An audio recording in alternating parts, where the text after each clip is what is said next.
പത്തനംതിട്ട ജില്ലയിൽ ലഹരി വിതരണം നടത്തിയ സംഘത്തിലെ മുഖ്യ കണ്ണിയെ പന്തളം പോലീസ് പിടികൂടി സ്റ്റേഷനിലെത്തിച്ചു.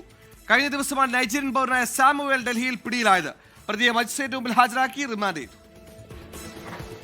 കഴിഞ്ഞ മാസം 15-ാം തീയതി പന്തളത്ത് രണ്ടുപേരെ MDMA-യുമായി പോലീസ് പിടികൂടിയിരുന്നു. ഇവരെ കേന്ദ്രീകരിച്ചു നടത്തിയ അന്വേഷണം ചെന്നെത്തിയത് നൈജീരിയൻ പൗരനിൽ. ജില്ലയിൽ രാസലഹരി എത്തിക്കുന്ന പ്രധാന കണ്ണികളിൽ ഒരാളാണ് ഡൽഹിയിൽ പിടിയിലായ സാമുവൽ. പന്തളം പോലീസ് ഡൽഹിയിലെത്തി സാഹസികമായാണ് പ്രതിയെ പിടികൂടിയത്. കഴിഞ്ഞ ദിവസം ഡൽഹിയിൽ അറസ്റ്റ് ചെയ്ത പ്രതിയെ ഇന്ന് പന്തളം പോലീസ് സ്റ്റേഷനിൽ എത്തിച്ചു. ഈ സോഫാർ ജില്ലയിലെ ഈ ഷാൻ സംനാഥിനുള്ള 2 പ്രതികളാണ് നമ്മൾ അറസ്റ്റ് ചെയ്തതാണ്. അപ്പോൾ അതിൽ ഈ കുറ്റകൃത്യത്തിൽ പങ്കുണ്ടായ ഈ ഷാനോടെ വൈഫും കൂടി നമ്മൾ ആ കേസിൽ അറസ്റ്റ് ചെയ്തിട്ടുണ്ട്.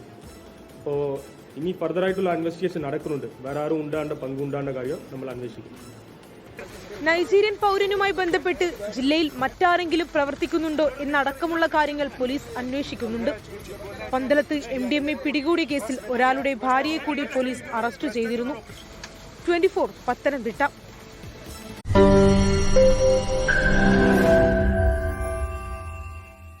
ലോകത്തെവിടെയായാലും ഏത് സമയത്തും 24 വാർത്തകളും ഓഗ്മെന്റഡ് റിയാലിറ്റി പാക്കേജുകളും എക്സ്പ്ലെയിനറുകളും വിശദമായി കാണാൻ ഞങ്ങളുടെ യൂട്യൂബ് ചാനൽ നിങ്ങൾക്ക് സബ്സ്ക്രൈബ് ചെയ്യാം.